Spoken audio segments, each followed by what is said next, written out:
নমস্কার, আশা করি সকলে ভালো আছেন এবং সুস্থ আছেন। চলুন শুরু করা যাক আমাদের আজকের ভ্রমণ। Good morning everyone. দেখতেই পাচ্ছেন সকাল সকাল আমরা ঘুম থেকে উঠে স্নান দান সেরে তৈরি হয়ে গেছি। আজকে যাব ভামরি দেবীর মন্দিরে পুজো দিতে। ওখান থেকে আচ্ছা, ভামরি দেবীর মন্দিরের পর আমরা আর কোথায় যাব? বনদুর্গা। তারপরে নিপানিয়া হাট। আচ্ছা, তাহলে ভামরি দেবীর মন্দির, তারপরে বনদেবীর মন্দির, আর নিপানিয়া বনদুর্গার মন্দির, আর নিপানিয়া হাট। তো চলুন শুরু করা যাক আজকের দিন। শুরু হলো আমাদের ভামরি দেবী মন্দিরে যাওয়ার যাত্রা। তারপরে যাব বনদুর্গা, আর লাস্টে নিপানিয়া হাট।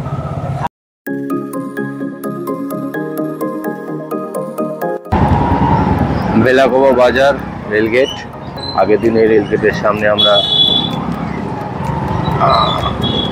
অয়েল ট্যাঙ্কার ট্রেনের জন্য আটকে গিয়েছিলাম। আজকে রেলগেট খোলাই আছে, সময় আর নষ্ট হলো না। এই রাস্তা ধরে দেবী চৌধুরানীর মন্দিরে আমরা গিয়েছিলাম। এই রাস্তা ধরেই যেতে হবে ভামরি দেবীর মন্দিরেও, তারপর বনদুর্গা এবং নিপানিয়া হাট। এটা হচ্ছে বেলাকোবা কৃষক ধান ক্রয় কেন্দ্র, প্রশাসনিক ভবন, কৃষক বাজার এটা। অর্থাৎ এখানেই ধান বিক্রি হয় সরকারি রেটে।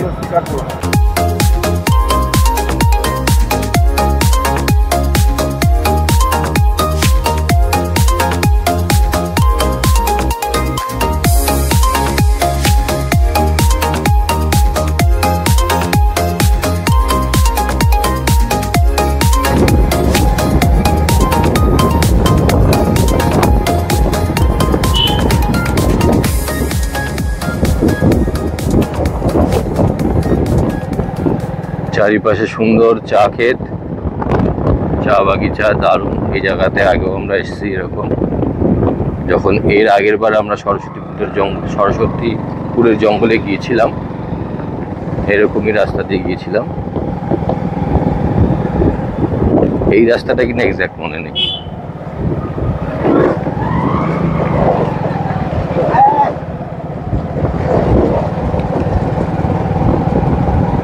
মুরগির খামার। জলপাইগুড়ির মধ্যে সমতলের মধ্যে সবচেয়ে সুন্দর চা বাগানের যদি কোনো একটা রাস্তা হয়, সেটা হলো আচ্ছা, অনেকটা স্পেস, 10 কিলোমিটারের মতো রাস্তা চা বাগানের ভিতর দিয়ে। বুঝতে পেরেছি। বিশেষ করে বর্ষায় তো দারুণ লাগে, বর্ষাকালে বলছে দারুণ দারুণ।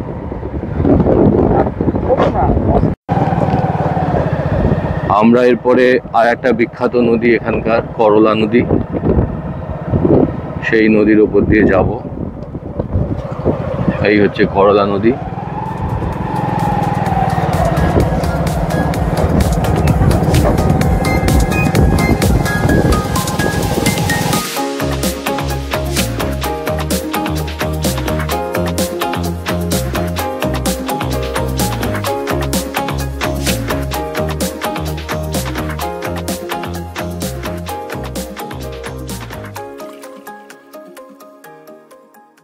আমরা বোদাগঞ্জে চলে এসেছি,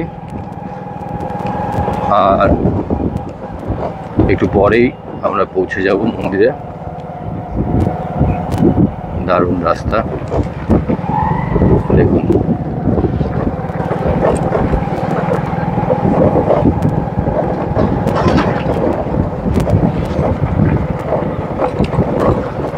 এগুলো শালের জঙ্গল তো?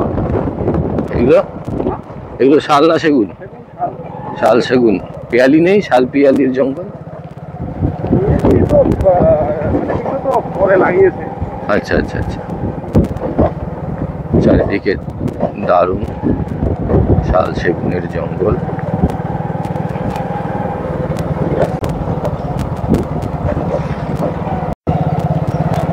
আমরা চলে এসেছি মন্দিরে। তাহলে আমরা অবশেষে ভামরি দেবীর মন্দিরে চলে এলাম। এরপর আমরা এখানকার মাহাত্ম্য বাকি সব কিছু জেনে নেব।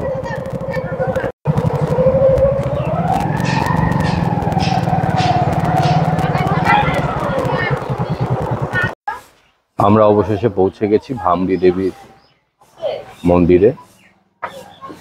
সতীর 51 পীঠের অন্যতম একটি পীঠ হচ্ছে এই ত্রিশোতা মা ভামরি দেবী মন্দির।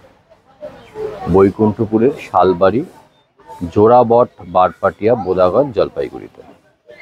অর্থাৎ এই জায়গাটার নাম বোদাগঞ্জ, জলপাইগুড়ি জেলার অন্তর্গত। এখানে আমাদের ভামরি দেবী মন্দির।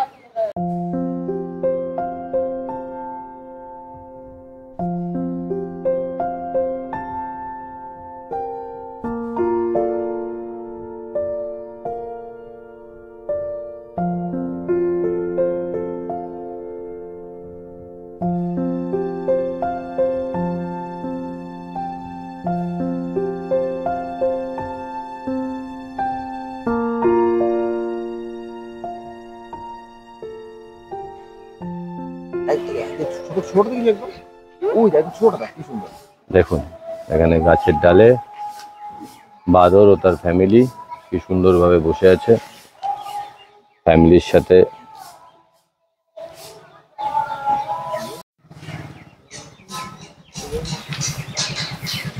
বাবা বাদর বসে বসে গায়ের উকুন বেঁচে দিচ্ছে। মা বাদর তার বাচ্চাকে নিয়ে জড়িয়ে ধরে বসে আছে। আর এক বাচ্চা বাদর গাছের ডালে ঝুলছে। দারুণ। Happy family, live together, nice. আর এক দম্পতি, তাদেরও ত্বক পরিচর্যা চলছে। এই হচ্ছে আসল জীবন।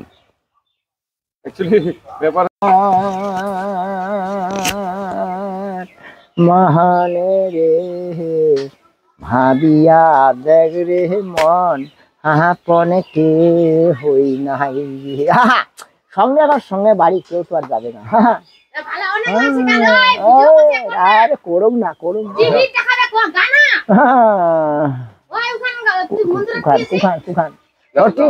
না। হঠির দি মাই পাদার পাড়া পাড়া অখেন করি, হঠির দি মাই পাদার ভামড়ি দেওয়া আমার সামনে ডিউটি করি। আমার বাবা না হলে মার এখানে হবে না। আর কত দাদা দেখলাম এখানে, ওকে লাগবে না, যা করবে বাবা মা।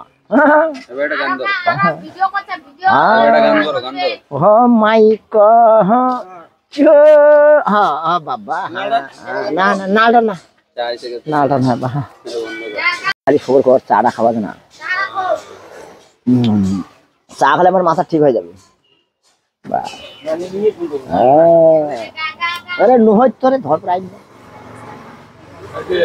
এই মন্দিরের বিষয়ে আমরা যেটুকু শুনে এসেছিলাম, এবার এই মন্দিরের বিষয়ে আরো কিছু জানাবে আমাদের এখানকারই লোকাল ভাই, যার বাইকে করে আমি ঘুরছি।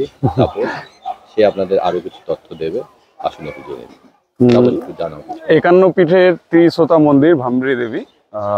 যদিও এটা নিয়ে একটু মতান্তরের ব্যাপার আছে, কিন্তু মতান্তরের বাইরে এটা খুবই একটা প্রাচীন মন্দির এবং স্থানীয়দের কাছে যথেষ্টই জাগ্রত আমরা মনে করি। এখানে প্রচুর সামাজিক অনুষ্ঠান বা বাড়িতে নতুন কিছু বাইক গাড়ি যদি কেনা হয়, আমরা সবসময় এখানেই আছি।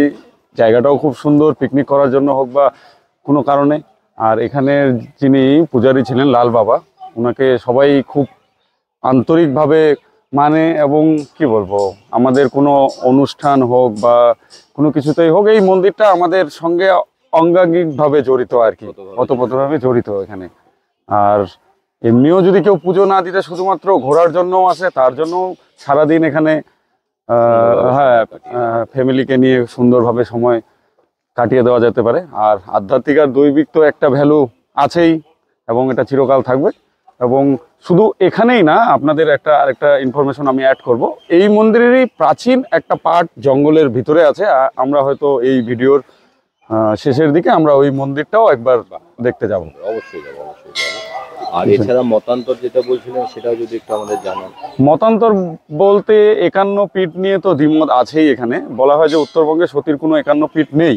আমিও যতটা তথ্য ঘেটে দেখেছি, সেটা বাংলাদেশে যত সম্ভব, আমি ভুলও হতে পারি, বগুড়া জেলায় আছে কোথাও। কিন্তু যেহেতু কন্ট্রোভার্সিয়াল এবং আমিও সবাই এটাকেই মেনে আসছে এবং আমিও তো কোনো ঐতিহাসিক বিদ নই, তো সমস্ত কিছুর উপরে অবশ্যই সেন্টিমেন্টাল ভ্যালুটাকে এখানে আমরা প্রাধান্য দেব। কি মত আছে এটা মতের মিল না থাকতেই পারে। মনের ভক্তিতে, মনের শক্তিতেই এই 51 পীঠকে আমরা পূজা করি। আর বিশ্বাসের উপর তো ভগবান সবখানে, এখানেই বিশ্বাস, সেখানেই ভগবান। আর ব্যাপারটা ভালো লাগলো। আচ্ছা, ফেমাস বলতে মানে এখানে তৎকাল বিয়ে আর কি।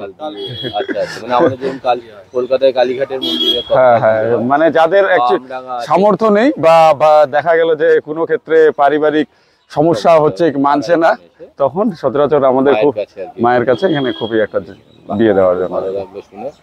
চলুন আর একটু আশপাশ আমরা ঘুরে দেখি। চলুন।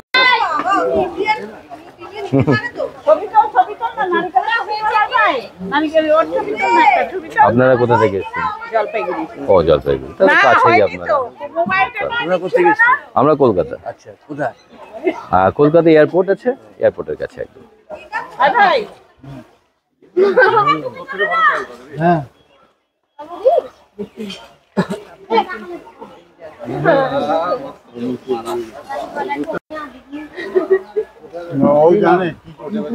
ইন্ডিয়ান টিমের বেস্ট ক্যাচার, কেউ ফেল করিয়ে দেবে।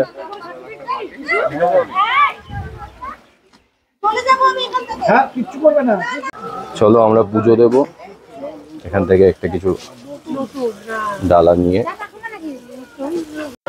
আমাদের দেবুবাবু পুজোর জন্য ডালা ঢালা নিচ্ছেন, পুজো দেবেন। ব্রাহ্মণ মানুষ, পূজা ভক্তি করেন। চলছি আমরাও পুজো দিতে। কোন দিক দিয়ে? কোনটা?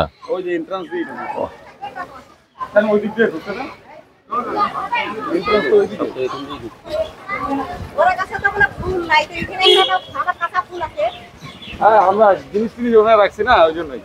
কি ব্যাপার, তোমারও যাও কখন এরপরে তোমার কাছ থেকে নেবো।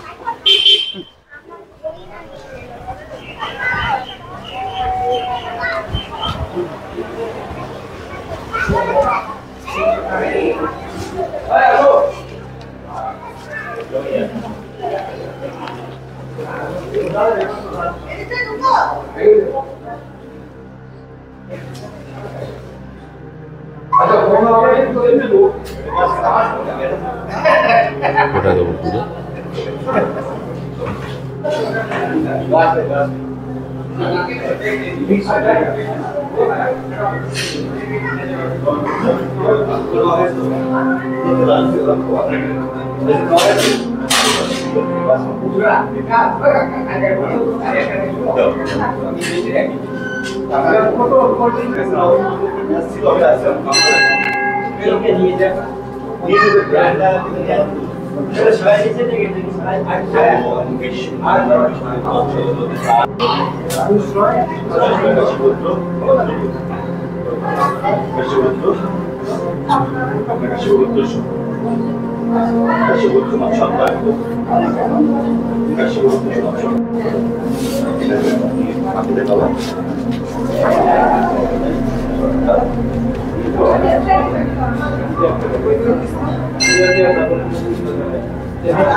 গোপাল দাস, পিঙ্কি দাস, গোপাল দাস, পিঙ্কি দাস, আয়ুষী দাস, আর আয়ুষ্মান দাস, গৌরাঙ্গ দাস, মধুগোবিন্দ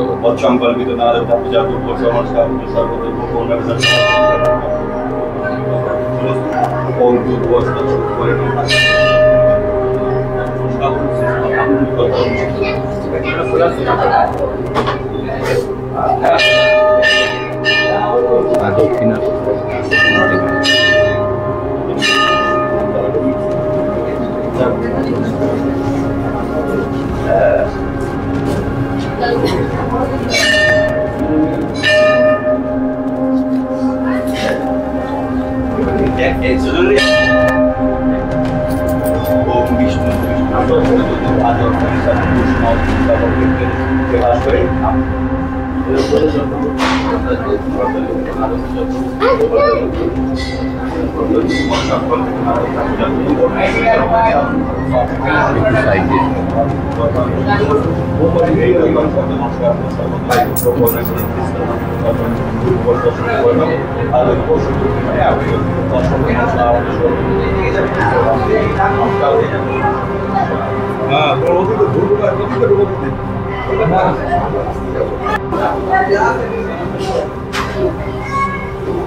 আর কোথাও আছে ওদিকে? সবাই এদিকে কোথায় যাচ্ছে?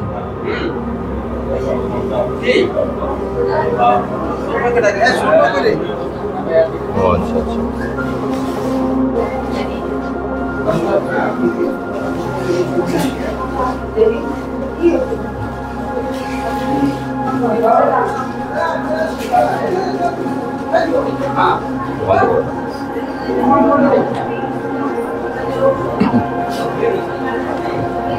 এবার অবশ্যই দেবী দর্শন, দেবীকে পূজা দেওয়া, মনের শান্তি, বিশ্ব সংসারের শান্তির জন্যই এই আয়োজন। তাই সবাইকে বলবো এখানে আসুন, পুজো দিন এবং সকলের শান্তি কামনা করুন। জয় মা।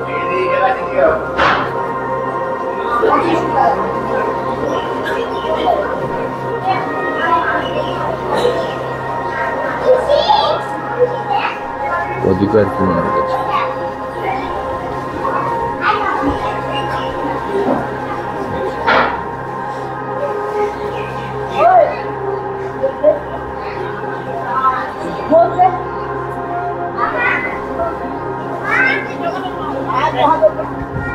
এদিকে হোম যজ্ঞ চলছে,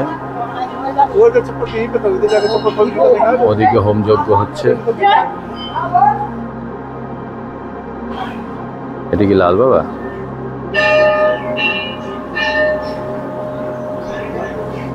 এদিকেও মন্দির আছে, এটাও মন্দির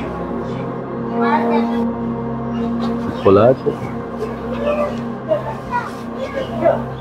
মন্দির কি মন্দির ওটা? চলো দেখে আসি।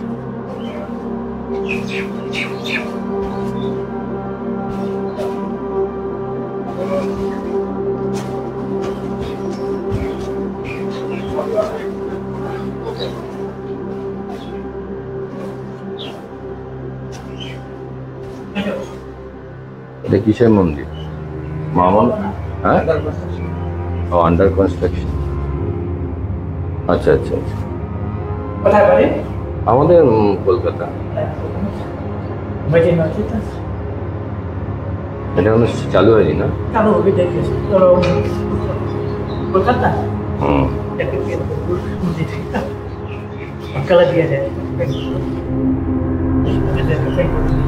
মন্দির শুরু হয়নি, শুধু দেবতার এখনো মনে হয় প্রাণ প্রতিষ্ঠা হয়েছে কিনা।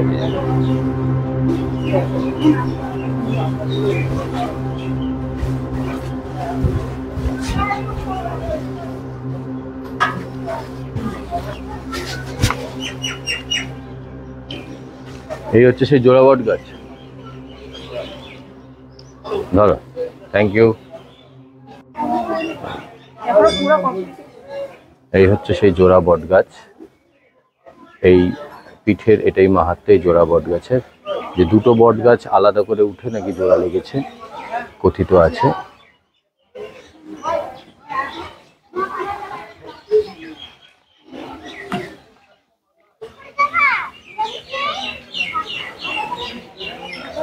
আপাতত পর আরেকটি যে সতীর ভামরি দেবীর মন্দির আছে আদি, সেখানে আমরা যাব।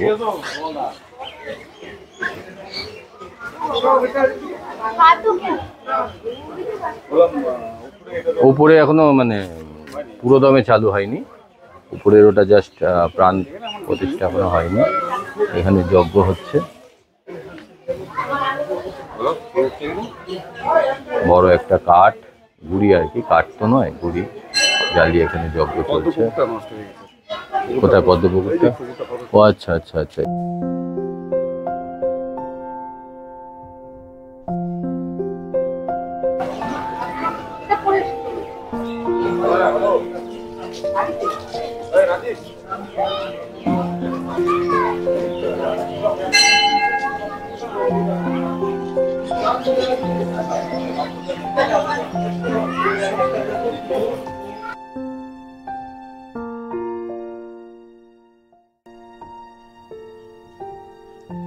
আমরা এখন সকালের ব্রেকফাস্ট করছি।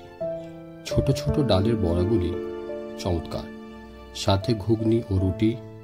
বড়াগুলি খুবই ভালো।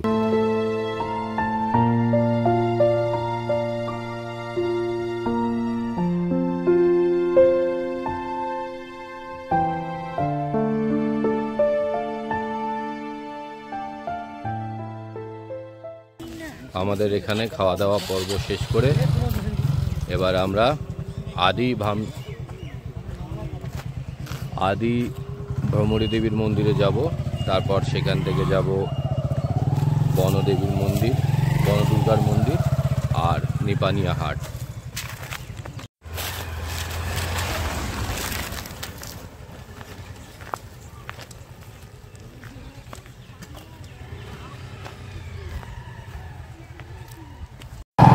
পরের গন্তব্যে আমাদের পথ চলা শুরু।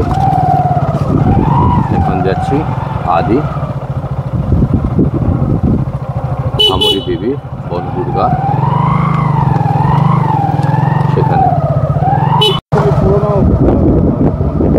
সেটাই আদি ভ্রমরী দেবী মন্দির, এটা পুরনো মন্দিরটা। এটা প্রচার বিমুখ। আমরা একটু আগে যেটা গেছিলাম সেখানে পুজো আর্চা বেশি হয়, কিন্তু প্রথম ভ্রমরী দেবীর যে মন্দির বা পীঠস্থান সেটি হচ্ছে এটাই, প্রথম এটি। এটাকে বলে আদি, অর্থাৎ অদরা ভ্রমরী দেবী সতীপীঠ।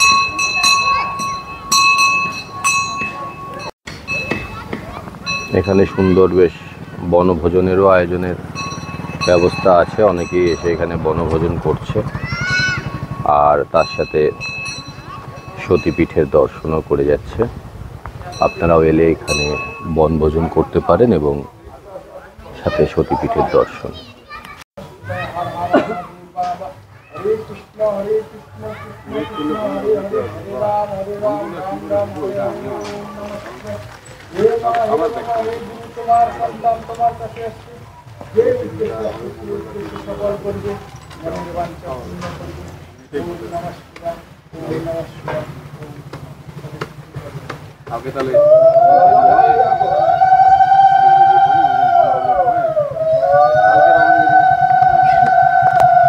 আদি ভ্রমরী দেবীর মন্দির ছেড়ে এবার আমরা বনদুর্গা যাচ্ছি, ক্যানালের রাস্তা দিয়ে মহারাজা ঘাট হয়ে।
মেলাটা জানি না এখন কতটা ভালো লাগবে। আমাদের ছোটোবেলায় বা আমি যবে প্রথম বাইকটাই চালানো শিখেছি তখন মেলাটাকে আন্তরিকভাবে কেন আমাকে ভালো লাগতো, অর্থাৎ বনদুর্গার মন্দিরে আজকের থেকে মঙ্গলবার গেলে ওখানে একটা মেলাও পাওয়া যাবে। কিন্তু ওই মেলাটাকে আগে কেন আমার ভালো লাগতো, ইলেকট্রিক লাইটের ইউজ নেই, আচ্ছা প্রদীপের আলো জ্বলতো, আচ্ছা অগরি ছাত্ররা চারিদিকে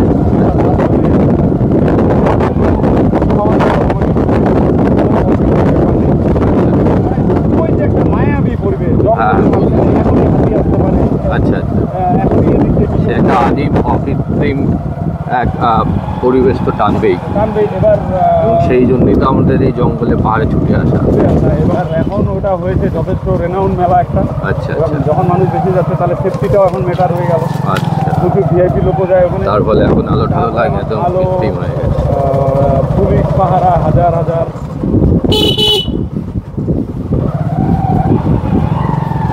ফরেস্ট প্রোটেকশন কমিটি আগেই জঙ্গলের রাস্তাঘাট পরিষ্কার, মানে রাত্রে আর তাহলে বোঝা গেল প্রকৃতিকে তার আদি অকৃত্রিম অবস্থাতে রেখে দিলে সেটাই বেশি মনোগ্রাহী হয়। তাকে কৃত্রিমতা দিয়ে সাজিয়ে সুন্দর করতে গেলে আসলে তার সৌন্দর্যের 12টা বাজানো যায়। কিন্তু এই আঙ্গিকটা তুমি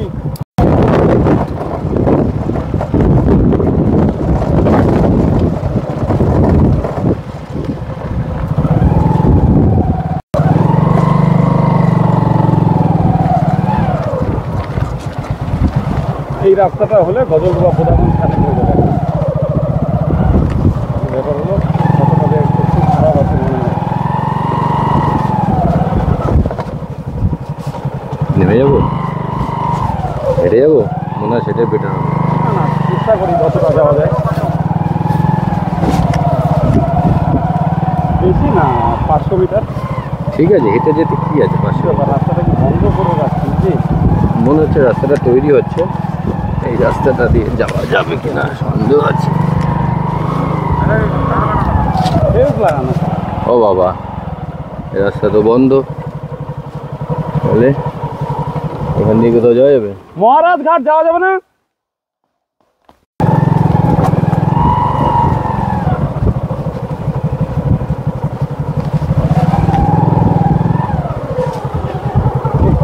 জঙ্গলকে আবার ফেন্স লাগিয়েছে কি করতে? যে রুটে আমাদের যাওয়ার ছিল সেই রুটে ফেন্সিং হয়ে গেছে এরকম, তার ফলে সেদিকে আমরা যেতে পারছি না, অন্য যেতে হচ্ছে। দেখা যাক যাওয়া যায় কিনা। এদিকে আবার ফেন্সিং কেন করা হলো বোঝা যাচ্ছে না, চাষ হচ্ছে কিন্তু তাও জানি না। হাতিকে কি সিস্টেমেটিক ভাবে হাতিকে আটকানোর চেষ্টা হচ্ছে, করিডোর দিয়ে আটকাবে নাকি? হতে পারে। হতে পারে। গজলডোবায় এখন যেহেতু টুরিস্টরা আসে, হাতি ডিস্টার্ব না করতে পারে, তাই হয়তো ফেন্সিং দেওয়া হচ্ছে।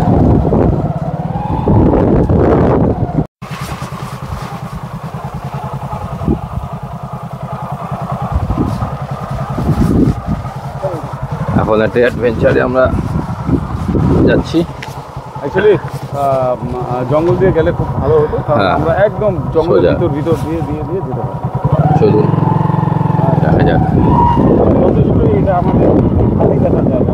হ্যাঁ, বিকালে যদি শান্ত মতো ক্যামেরা নিয়ে চুপচাপ বলতে হবে, হাতি এখান দিয়ে যাবেই। এই ক্যামেরাটার মধ্যে হাতি নিতে পাবে। বাহ, দেখা যাক কোনোদিন হাতি দেখার সৌভাগ্য হয় কিনা। বেশ কয়েকবার পেয়েছে।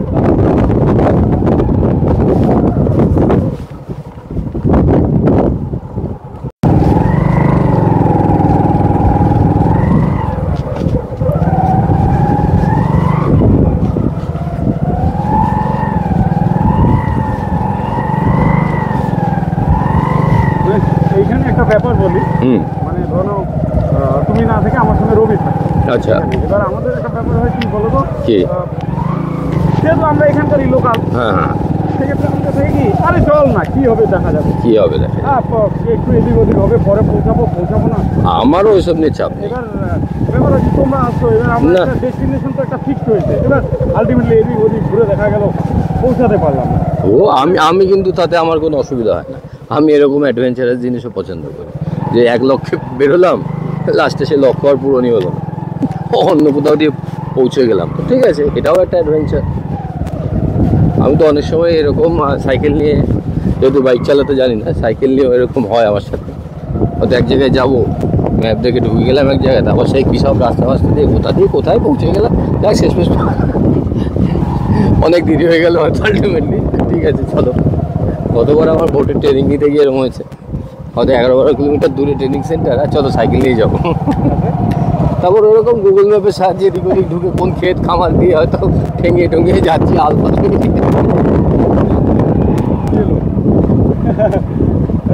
দেবু দেখে কি করছে।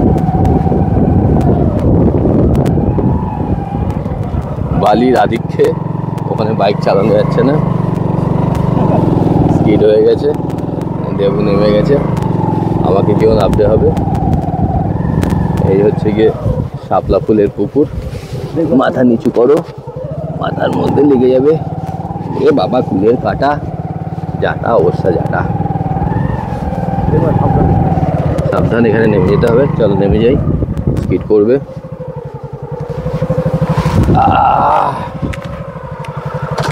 চলো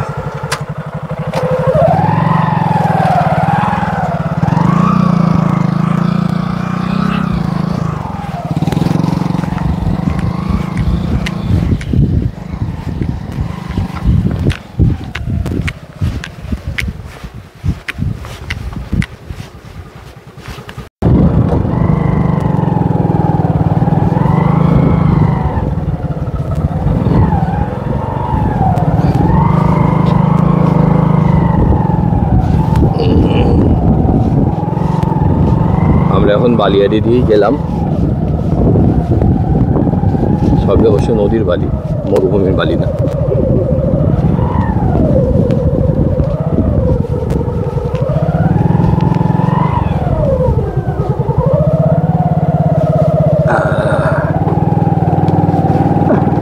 এক নতুন অজানা পথে পারি,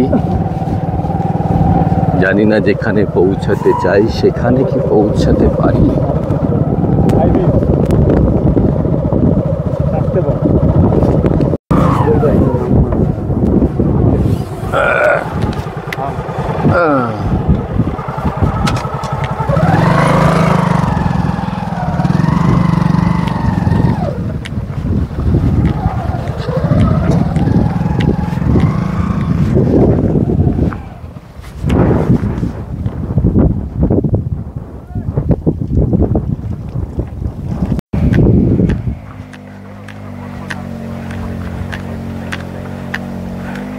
ঠিক আছে, ওকে, চল বাই।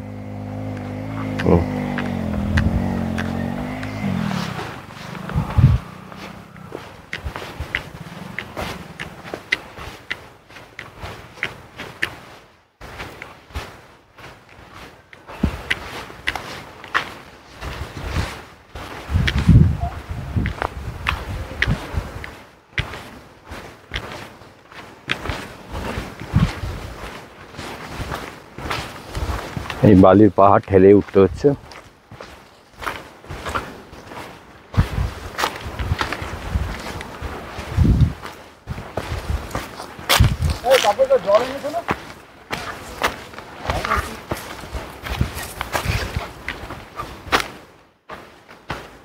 এখানকার মহিলারা খুবই পরিশ্রম।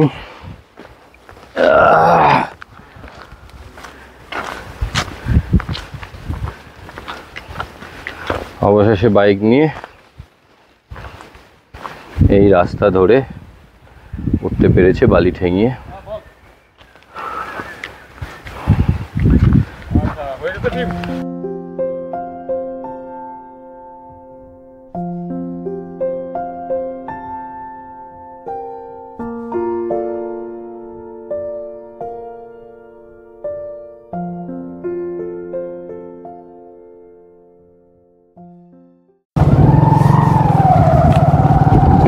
বালি দিয়ে গাড়ি তোলার পর এখানে কিছু ফটো সেশন চললো আমাদের, তারপরে আবার এগিয়ে যাচ্ছি আমরা আমাদের গন্তব্য নিপানিহার হাটের দিকে। এখানকার লোকাল মহিলারা কাজকর্ম করছেন না সেরে ফিরছেন জানি না।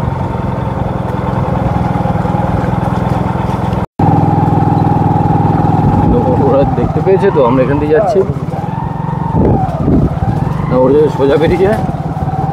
না না, যাবে না, সোজা বের হলে ওরা কেরালেই বের হবে।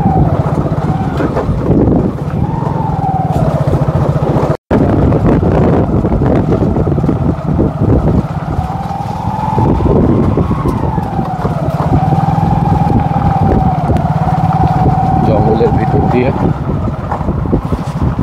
কারণ ওই জঙ্গলে এই রাস্তা দিয়ে হাতি চলাচল করে, অর্থাৎ এলিফেন্ট করিডর। ওই রাস্তা দিয়ে সাবধানে যেতে হয়, যে কোনো সময় আপনি হাতির মুখোমুখি হতে পারেন। রাস্তায় আসার পথে আমরা হাতির মহলও পড়ে থাকতে দেখেছি। সামনে যদি দেখতে পাই তাহলে দেখাবো হাতির মহল। মাঝে মাঝে হঠাৎ করে ডালপালা চলে আসে চোখের সামনে, তখন মাথা নিচু করে ফেলতে হচ্ছে। রিসেন্ট খবরে আপনারা যে শুনেছিলেন একজন মাধ্যমিক পরীক্ষার্থীকে হাতি আছাড় মেরে ফেলেছিল, সেটা এই রাস্তাতেই ঘটেছিল ঘটনাটা। আমরা এখন সেই রাস্তা দিয়ে যাচ্ছি, জঙ্গলের ভিতর দিয়ে, সাবধানতার সাথে।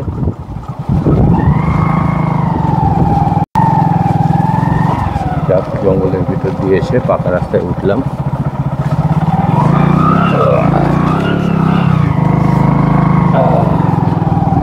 এবার আমরা নিপানিয়ার হাটের দিকে যাব।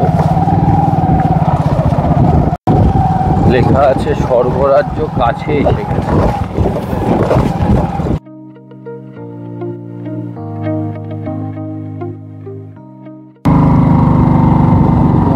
ক্যানেলের রাস্তায় উঠে এলাম। এই সেই ক্যানেল, আগের বারে যখন আমরা গিয়েছিলাম এই ক্যানেলের পাশ দিয়ে গজলডোবায় গিয়েছিলাম।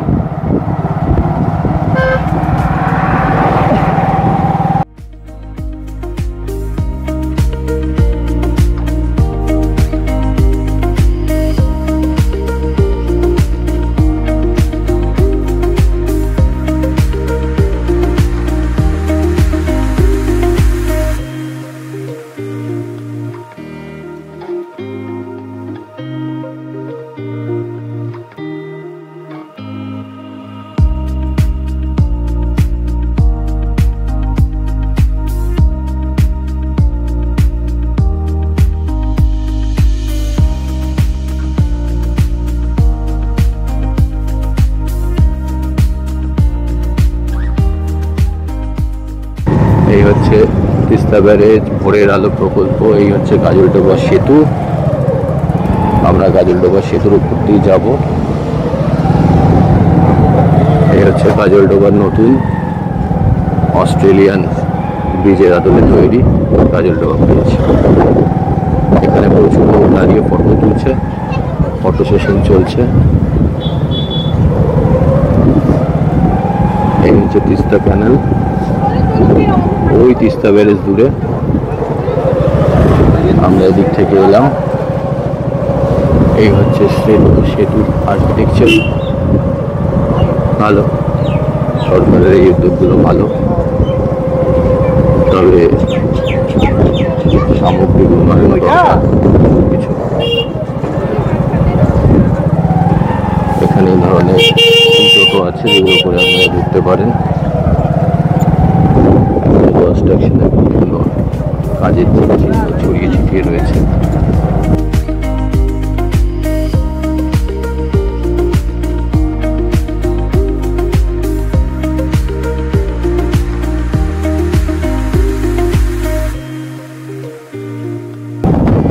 এবার আমরা জঙ্গলের মধ্যে প্রবেশ করবো। এটা সরস্বতীপুরের জঙ্গল তো।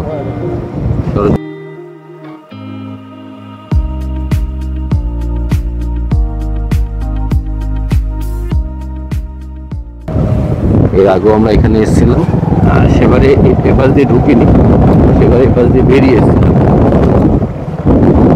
সরস্বতীপুর জঙ্গল দিয়ে একটা চরে নেমেছিলাম তিস্তা, সেখানে সত্যি খুব সুন্দর একটা সময় কাটিয়েছি। আর এবারে এখান থেকে জঙ্গলে প্রবেশ করে আমরা যাবো নিপানিয়া হাটে।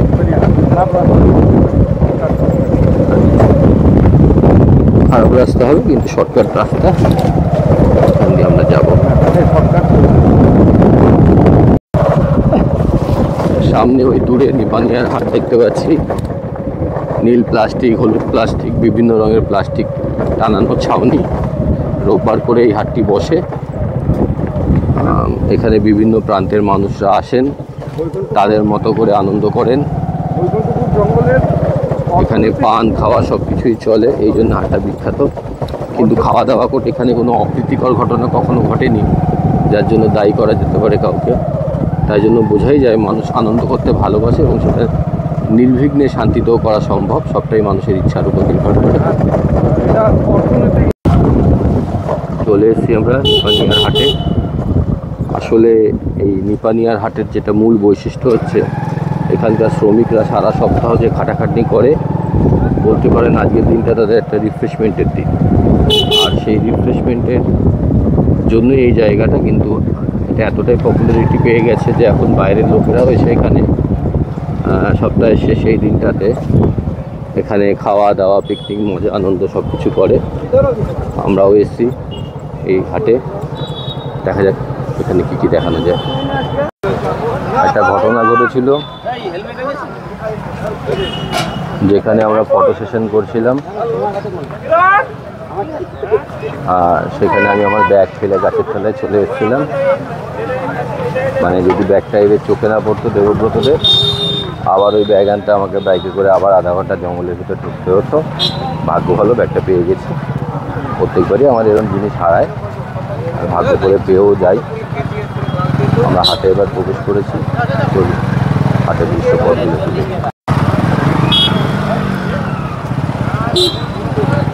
পল্লবকে পাওয়া গেল?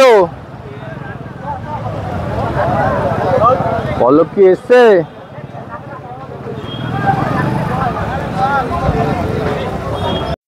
চারিদিকে রান্নাবান্না, খাওয়া দাওয়া। আসলে মেনলি এই হাট বাজারে হচ্ছে আপনি জিনিসপত্র কিনে রান্নাবান্না করে খাওয়া দাওয়া করুন, মজা করুন, আনন্দ করুন। দিনের শেষে মজা আনন্দ করে বাড়ি ফিরে যান। এখানে ঠিক কেনাকাটার হাট নয়, এটা হচ্ছে খাওয়া দাওয়ার হাট। সবাই এখানে খাওয়া দাওয়া আনন্দে ব্যস্ত। আমরা এখন মাংস কিনতে যাব। আমি দেবু আর তাপস মাংস কিনে এখানে রান্না করতে দেবো। রান্না ঠান্না করে আজকে দুপুরের লাঞ্চ এখানে আমরা সারবো। চলুন মাংস কিনতে যাই। রুটি ফুটি সব এখানে পাওয়া যাবে, শুধু মাংসটা কিনে আমরা বানাতে দিয়ে দেবো আর দিদি রেঁধে দেবেন। আসলে এখানে মেনলি আসা ওই আদিবাসী হাটের রান্না আমরা যে খাবো, দেখি তারা কেমন মাংস রাঁধে। কোনোদিন খাইনি, এই প্রথম খাবো আমি এই মাংস। যে কোনো জায়গা থেকে মাংস নিয়ে নাও। 220 টাকা করে মাংস। আমাদের ওখানে মনে হয় এখন রেডি করতে চিকেন মাংস কেনা হোক, তারপর দেখি রান্নাবান্না কেমন হয়। মাংস কেনা হয়ে গেছে, এবার একটু আলু, পেঁয়াজ, সবজি এগুলো আমরা কিনতে যাব। এখানে অবশ্য চাইলে রান্না করা খাবারও পাওয়া যায়, আবার বানিয়েও খেতে পারে। আপনার যেরকম সুবিধা হবে, রান্না করা খাবেন কি বানিয়ে খাবেন আপনার ব্যাপার। এখান থেকে আমরা রেডিমেড মশলা কিনছি, তেল, পেঁয়াজ, মশলা রেডিমেড পাওয়া যাবে, মানে বাটা মশলা। যার যতটুকু প্রয়োজন সেইভাবে নিয়ে গিয়ে রাঁধুনিকে দিয়ে দেবে, রাঁধুনি রেঁধে দিয়ে দেবে। ভালো সিস্টেম। পেয়ারা মাখা বিক্রি হচ্ছে। পেয়ারা মাখা কত করে গো? 10 টাকা করে পেয়ারা মাখা। আনারস 10 টাকা করে সব ফল মাখা। এখানে শুধু মুরগি নয়, হরেক রকমের মাংসই পাওয়া যায়। খাসির মাংস, শুয়োরের মাংস, সব রকম মাংস পাবেন। সব রকম মাংস পাবেন এখানে। যেটা ইচ্ছা কিনুন, রাঁধুন, খান, মজা করুন। এই হচ্ছে সবজি বাজারের মার্কেট। সবজি পাবেন এখানে, সমস্ত রকম সবজি। তো আলু আলু নেবে কি? কাঁচা লঙ্কা, ধনে পাতা এসব কি লাগবে? আর ধনে পাতা লাগবে না? টমেটো? আচ্ছা, এখন সবজি বাজার করতে এসছি আমরা। অল্প একটু সবজি টবজি যা লাগবে, মাংস রাঁধতে। মাংস কেনা হয়ে গেছে, রান্না করতে দেওয়া হয়ে গেছে, বাকিটা আমরা দিয়ে। এই দেখুন সবজির বাজার এখানে।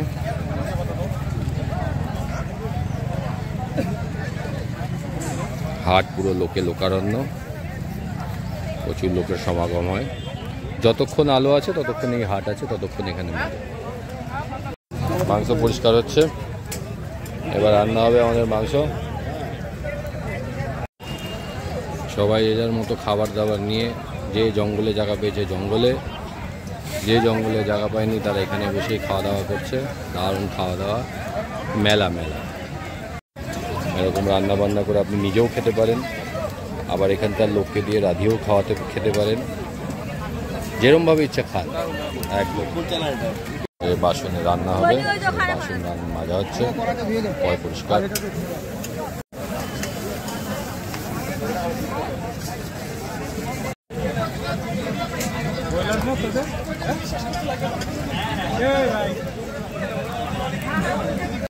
কাঠের জালে রান্না হবে, কাঠের জালে রান্নার টেস্টই আলাদা।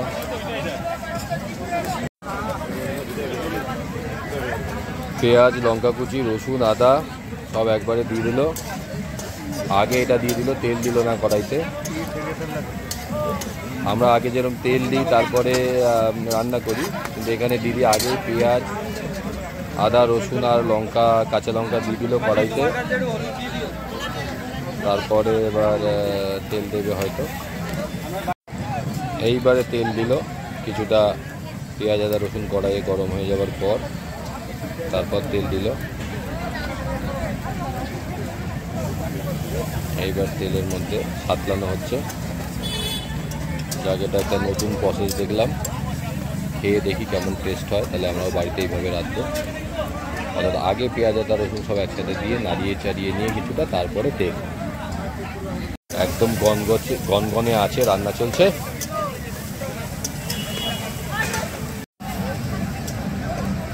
চারিদিকে গান বাজছে, খাওয়া দাওয়া চলছে, আনন্দ হচ্ছে।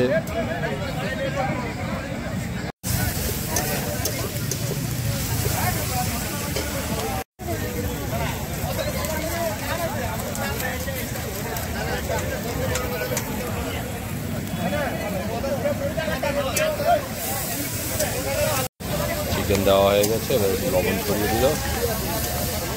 একদম গনগনে আছে, রান্না চলছে।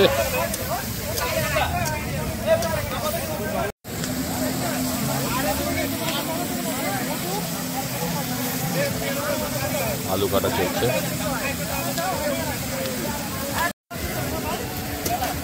মশলা জিরা দিল, জিরেটা দিলাম। হ্যাঁ, জিরে দাও নাই তোমার।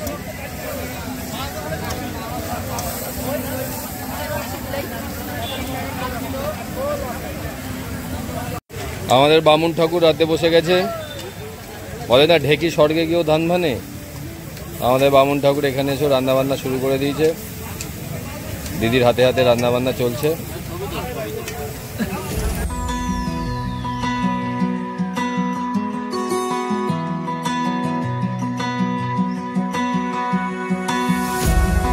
আলু পড়লো মাংসে, কাঁচা আলু, কাঁচা আলু।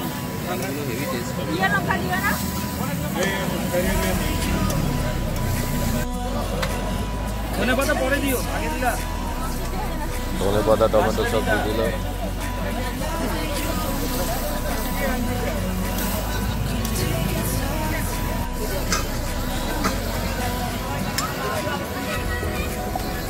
চাপা দিয়ে দিল, রান্না হবে।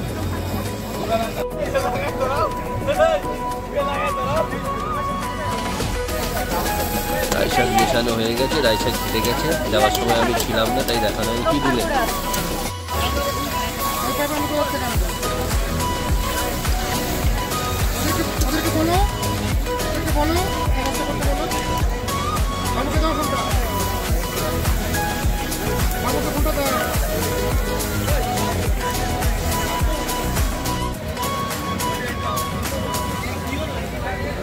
রান্না বান্না করছে মাসি। মাংস আর স্যালাড রেডি, আর মাংস আসছে, এটা টেস্ট করার জন্য দিয়ে গেছে। ভুট্টা খাচ্ছি, হাতে কোল্ড ড্রিঙ্কস। রুটি আর মাংস খাওয়া হচ্ছে। ঝোলটা ভালোই করেছে। একটু আলু, একটু আলু, একটু মাংস দিয়ে খেয়ে দেখি কেমন লাগে। এখানে কিন্তু মুরগি ছাল সমিতি হয়, ছাল সমিতি খেতে টেস্ট লাগে। তাপের জন্য আমি থাকতে পারছিলাম, রুমের তাপ। ভালো টেস্টি রান্না, খাওয়া দাওয়া হয়ে গেছে। আমরা এবার সবাই আস্তে আস্তে বাড়ির দিকে যাব, আলো থাকতে থাকতে।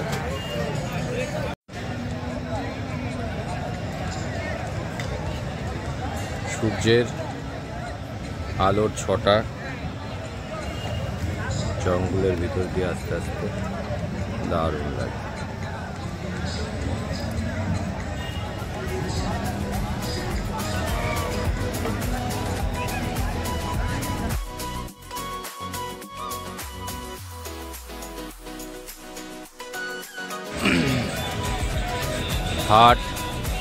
হাট বলা ভুল, একটা পিকনিক স্পট আর কি, যেখানে আপনাকে কিছু নিয়ে আসতে হবে না, সব এখানেই পেয়ে যাবেন।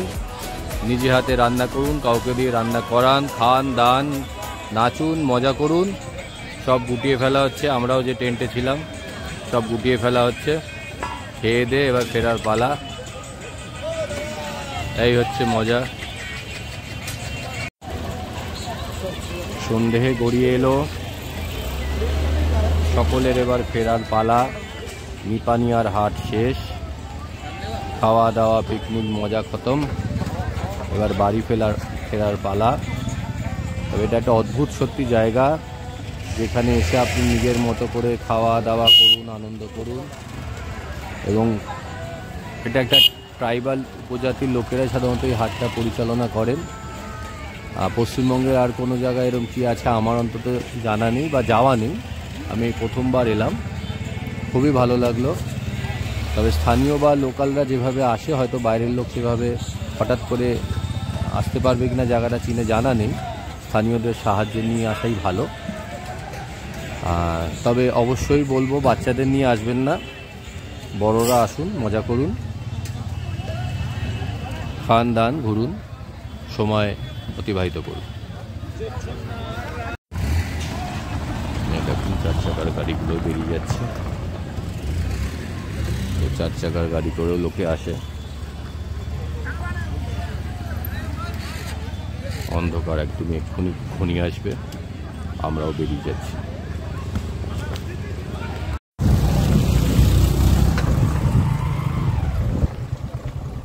গোধূলির শেষ আলোয় আমরা ফিরছি। আকাশে জাস্ট আলোর শেষ সীমারেখা।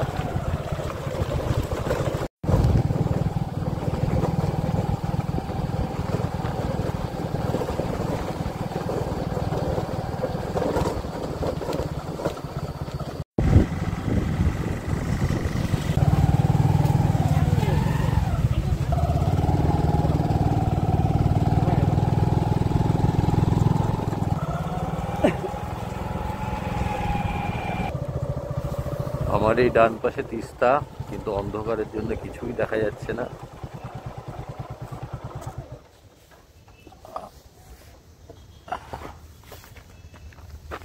আর এই পাশে একদম বলা যেতে পারে সূর্যের শেষ অস্তমিত আলোর রেখাটুকু মিলে যাবে। আর খালি একটা কৈফিয়ত দিতে হবে। এই হচ্ছে তিস্তা ব্যারেজের সেতুটি। রাতের অন্ধকারে, আকাশে চাঁদ। আগের বার দিনের বেলা এখানে এসেছিলাম, আর এবারে রাতের বেলা। সামনে তিস্তা নদী।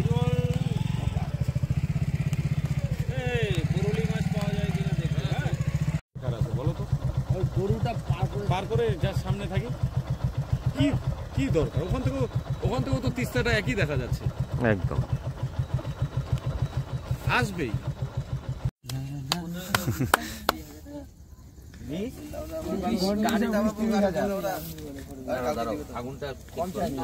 কাজের কথা কবে বলবি? সবাইকে কাজে ঢুকা দেয়। ঠিক আছে। काम करेगा गार्डमैन का ज्यादा देगा ना।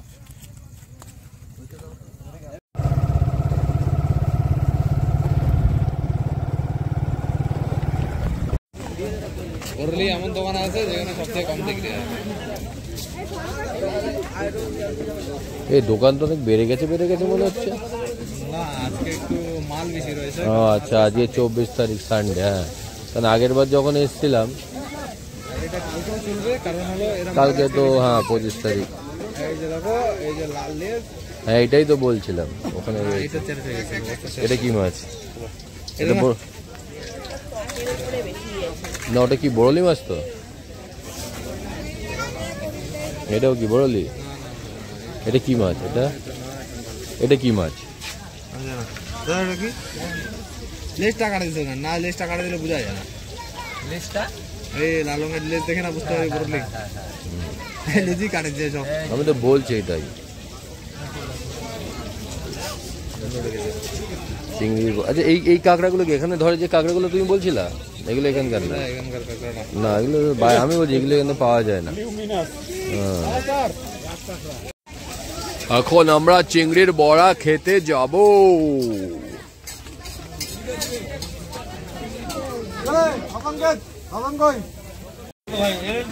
আর এই তো সেই বৌদির দোকান চিংড়ি বড়া, ধনে পাতার বড়া।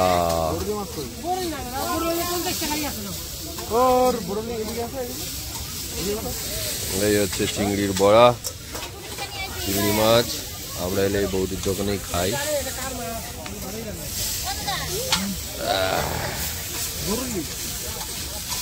না বড়লি খাবো না। চলছে চিংড়ি ভাজা, বড়া ভাজা হয়ে গেছে। আমাদের বড়া ভাজা হয়ে গেছে না স্যার? এই 3টে ভাজতে দিয়েছিল না? হ্যাঁ হ্যাঁ ভাজছে।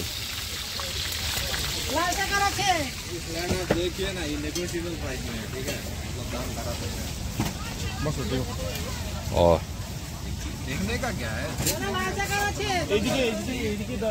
আমাদের চিংড়ি বড়া ভাজা হয়ে গেছে।